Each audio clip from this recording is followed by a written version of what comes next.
I'm back. This is Dr. William Hobbs, week 2 of College Writing 101. I'm sure you enjoyed last week, especially that music metaphor exercise.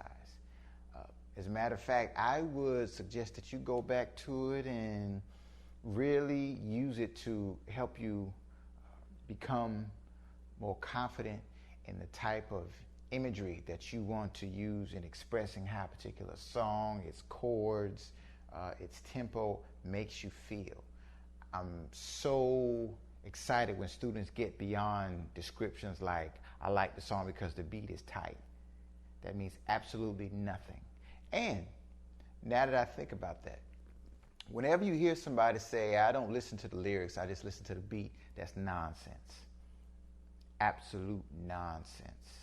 And this particular assignment, discussing what you feel is the greatest album of all time, is a perfect example of that, because you are to be looking into lyrics. You're supposed to be looking into the background of the artist. What made that artist want to make that particular song? You're looking at the producers. What type of producers were working to bring that type of passion or whatever out of that artist? You're looking at all these different factors, not just a beat, okay? And if you think about it, because a lot of people, they have some anxieties in regards to, okay, I got to write 3 pages on the greatest album of all time.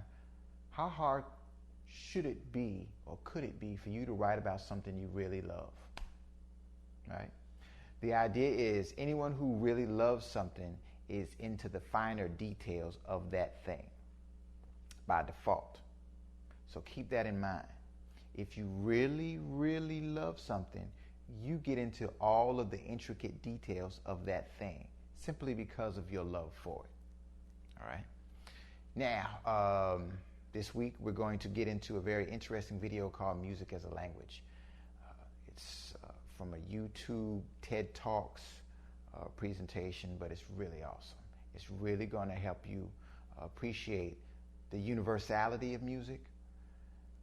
Then you're going to get into an MLA source, MLA quiz type of assignment, which is good and important because, hey, you're going to be quoting from people's lyrics, which means you're not just going to be listening to a song and just putting it in your paper. I want to see the lyrics. I want them set up properly, meaning if you quote more than 3 lines, it needs to be put in a box quote. Okay, I'll give you the necessary information for you to look up what that means.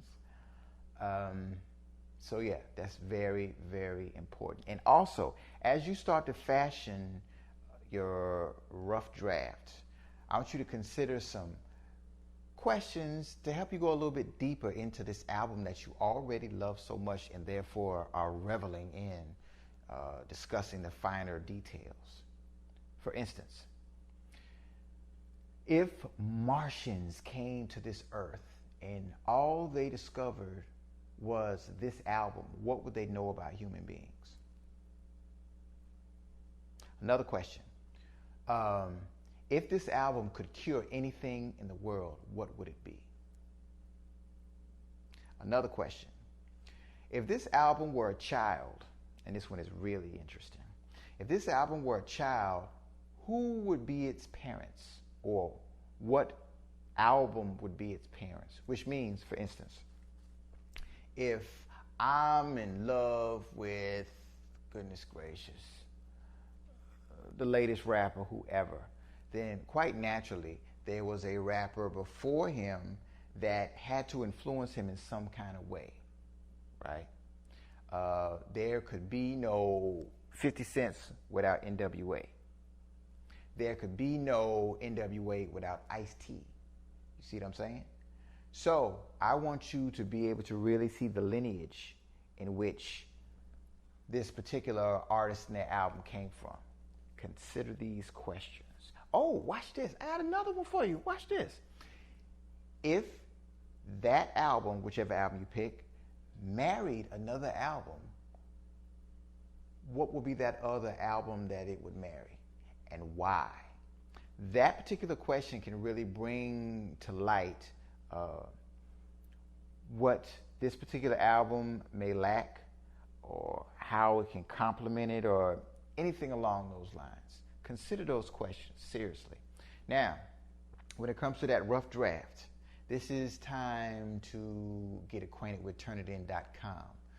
Turnitin.com. Go to turnitin.com and open an account.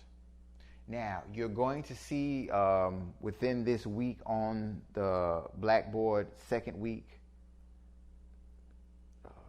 list of assignments what your password and the class ID is going to be for you to get in and do whatever it is that you need to do.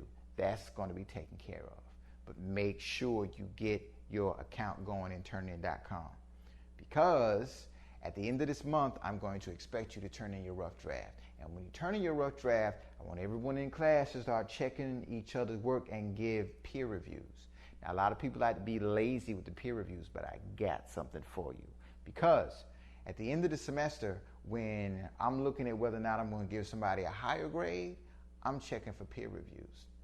When you peer review each other's work, you learn different things of how to improve your paper.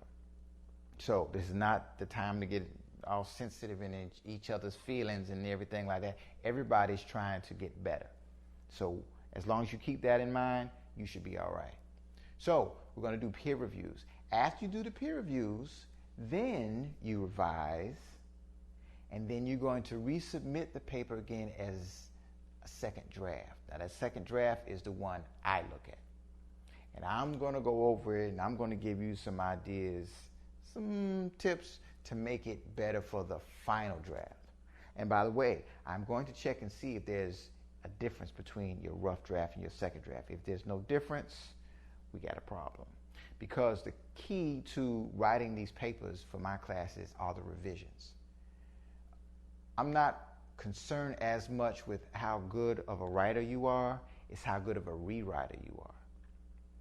No one writes something down perfectly. Don't believe those goofy little Hollywood movies where somebody procrastinates to the last minute and the teacher's like, oh, if you don't turn it in tomorrow, all is lost.